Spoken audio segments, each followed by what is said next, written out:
بسم اللہ الرحمن الرحیم۔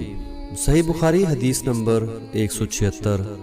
رسول اللہ صلی اللہ تعالی علیہ وآلہ وسلم نے فرمایا کہ بندہ اس وقت تک نماز ہی میں رہتا ہے جب تک وہ اپنی مسجد میں نماز کا انتظار کرتا ہے، اس وقت تک جب تک کہ وہ حدث نہ کرے۔ ایک عزمی غیر عربی آدمی نے پوچھا کہ اے ابو ہریرہ، حدث کیا چیز ہے؟ انہوں نے فرمایا کہ ہوا جو پیچھے سے خارج ہو، جسے عام طور سے گوج مارنا کہتے ہیں۔ صحیح بخاری حدیث نمبر 177۔ آپ صلی اللہ تعالی علیہ وآلہ وسلم نے فرمایا کہ نمازی نماز سے اس وقت تک نہ پھرے جب تک ہوا کی آواز نہ سن لے یا اس کی بو نہ پالے۔ صحیح بخاری حدیث نمبر 178۔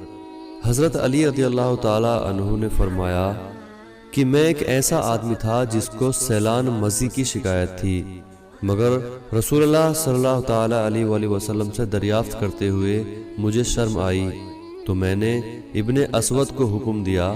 انہوں نے آپ صلی اللہ تعالی علیہ وآلہ وسلم سے پوچھا۔ آپ صلی اللہ تعالی علیہ وآلہ وسلم نے فرمایا کہ اس میں وضو فرض ہے۔ صحیح بخاری حدیث نمبر 179۔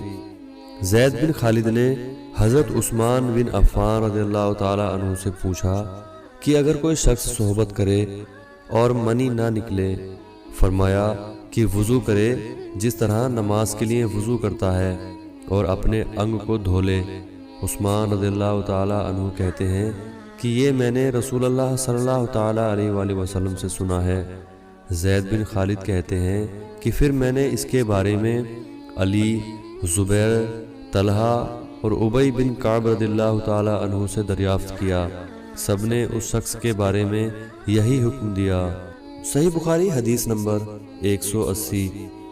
رسول اللہ صلی اللہ تعالی علیہ وآلہ وسلم نے ایک انصاری کو بلایا، وہ آئے تو ان کے سر سے پانی ٹپک رہا تھا۔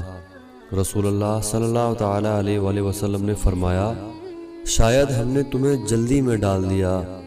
انہوں نے کہا جی ہاں۔ تب رسول اللہ صلی اللہ تعالی علیہ وآلہ وسلم نے فرمایا کہ جب کوئی جلدی کا کام آ پڑے یا تمہیں انزال نہ ہو تو تم پر وضو ہے، غسل ضروری نہیں۔